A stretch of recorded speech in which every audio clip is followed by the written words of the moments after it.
Hi everyone! Welcome back sa ating panibagong video. So for this video guys, ipapakita ko sa inyo ang actual na pag-transfer ng pera from PayPal to Maya wallet natin.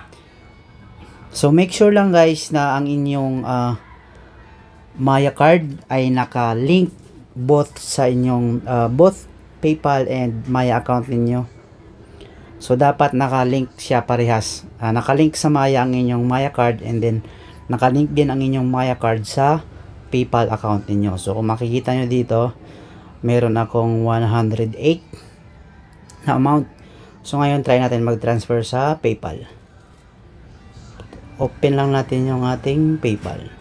So ito yung PayPal ko guys. Meron akong 427. So ang gagawin lang natin ay withdraw.